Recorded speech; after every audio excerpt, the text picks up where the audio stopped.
What we're going to talk about is a very basic need we all have. The ability No one's to paying seek attention. professional trained help to keep our body and our mind in good running order.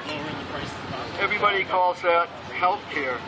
What we're going to talk about is the state of healthcare and why it still needs to be reformed even after the Affordable Care Act. We're going to talk about the U.S. House of Representatives Bill H.R. 676. In our country, we have a mix of ways to pay for our own health care, or the health care of those who depend upon us. Some do it through various types of insurance programs, either through companies that sell insurance contracts and make a profit from doing so. Insurance programs such as Medicare, a non-profit program originally for those 65 and older, those who are disabled receiving Social Security disability benefits, or those with end-stage renal disease. I'm going to hold it closer. The Affordable Care Act widened Medicare to include every resident of Libby, Montana, a mining town with a lot of seriously ill people. Some participate in other types of programs such as Medicare, the Children's Health Insurance Program, or a myriad of additional programs. For some, there is no health insurance. They either pay for health care out of their own pocket, or they simply go to a hospital emergency room and see what care can be provided, paying nothing or whatever they can afford. However, now, hospitals have the right to place a lien on a patient's home if full payment is not received. And millions of Americans go without any health care at all. Costs are escalating with little control. Co-pays and deductibles are increasing to the point where getting sick and requiring care will financially bury most people. The National Business Group on Health predicts that by 2016, the majority of all health plans will have high annual deductibles, upwards of $5,000 before any benefit dollar is paid. For some, however, our free market is highly profitable. These few are the for-profit insurance companies, their stockholders and executives, the pharmaceutical companies that make more in profit than they spend on research and development, and sadly, the political campaigns of politicians, including our president. As a former small business owner, I believe that where business is the best solution to provide a service or product, profit is a reasonable expectation. Thank you. Okay, as a former small business owner, I believe that where business is the best solution to provide a service or product, a profitable, a reasonable profit is a reasonable expectation.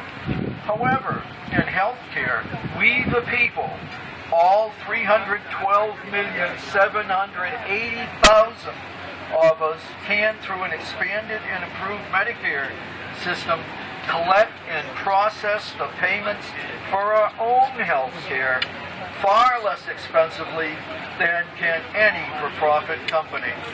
This self-insuring is such a good idea that many American companies already have their own versions. IBM, Coca-Cola, and FedEx are but three of the many companies who take this approach. In fact, Karen Ignagni, head of America's Health Insurance Plans, a lobbying organization representing some 1,300 insurance plans with 27,000 different insurance policies, has said that insurance companies cannot compete with us. My question would be, why should we allow them to compete? We can process our own payments and do it for a lot less. The insurance companies add 20 cents additional cost for every benefit dollar paid. Yet we, the people, do this every day for a fraction of that, 1.3 cents for every benefit dollar through Medicare. We can literally save enough doing this, some $350 billion a year, to expand benefits and coverage to all residents. And doctors remain independent to practice medicine, not fight with an insurance company.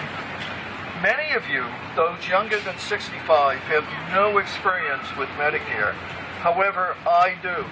And so do 40 million Americans plus 8 million disabled Americans, or those with end-stage renal disease. In its basic form, Medicare is an efficient, low-overhead cost insurance program. I love it. My doctor loves it, though he needs to be paid a little more fairly. So when we look at what we have today and what we'll have in the future, we come to understand that in the case of paying for health care, if we delete the unnecessary costs, replace the misnamed Affordable Care Act, we can, in its place, implement a genuine health care system with comprehensive benefits for every resident. We can pay medical providers fairly, pay for every patient, so hospital emergency rooms can survive, and finally establish a healthcare system that provides every resident, employed, unemployed, self-employed, with portable, go-anywhere health care. It's an affordable individually, and it's affordable by the country. A bill proposing exactly that has been languishing in the U.S. House of Representatives, opposed by the health insurance industry and those they support in Congress. However, in spite of that opposition, it has a large number of supporters, including us. That bill, H.R. 676, the United States National Health Care Act, is what Dr. Jones is going to tell you in detail about. Don't get finger fatigue. Yes. Okay. In general? No? Oops. Can you hold it a little closer? Press this button. Okay. In general? Okay. A little closer. A little closer. There you go. The health insurance benefits under this act cover all medically necessary services, including at least the following: primary care and prevention, inpatient care, outpatient care, emergency care, prescription drugs, durable medical equipment, long-term care, mental health services, the full scope of dental services other than cosmetic dentistry, substance abuse treatment services, chiropractic services, basic vision care and vision correction other than laser vision correction for cosmetic purposes, hearing services including coverage of hearing aids. Such benefits are available through any licensed healthcare clinician anywhere in the United States that is legally qualified to provide the benefits. There are no deductibles, no co-payments, co-insurance, or any other cost sharing that is imposed with respect to the covered benefits. Okay. In general, no institution may be a participating provider unless it is a public or not-for-profit institution. In general, it is unlawful for a private health insurer to sell health insurance coverage that duplicates the benefits provided under this act. Payment for long-term care will be provided for each region of the country with a single budgetary allotment. All efforts shall be made under this act to provide long-term care in a home or community-based setting as opposed to institutional care. Mental health services, the program shall provide coverage for all medically necessary mental health care on the same basis as the coverage for other conditions.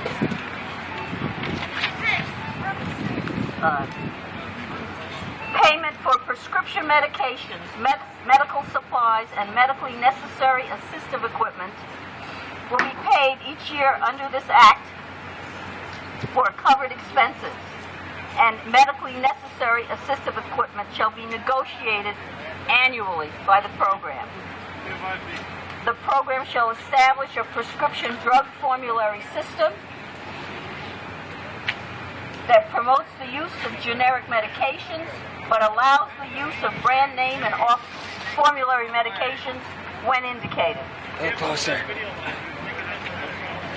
The formulary shall be updated frequently, and clinicians and patients may petition their region to add new pharmaceuticals or remove ineffective or dangerous medications from the formulary. The funding of the HR 676 in general would be appropriated in sufficient amounts to carry out this act from the following sources: existing sources of federal government revenues for health care, which would be Medicare, Medicaid, and all of the other services that the government pays for. Hold it a little closer. Okay. Increasing personal income taxes on the top 5% of income earners, instituting a modest and progressive excise tax on payroll and self-employment income, instituting a small tax on stock and bond transactions. Funding otherwise required by the program would be reduced as a result of vastly reducing paperwork and requiring a rational bulk procurement of medications. This essentially are the program of HR 676. Thank you. Yeah. No, let them finish. They were scheduled for this time. They're on the schedule. They were scheduled. All right, thank you for allowing us to bring our movement to your movement. It's a real struggle to bring affordable, comprehensive, high-quality health care to us 99%. So today we brought a good deal of information about HR 676, as well as a good deal of information relating to health care in general. So we just ask you to stop by, say hi, talk to us, ask whatever detailed questions you want, and now we're ready for our neighbors.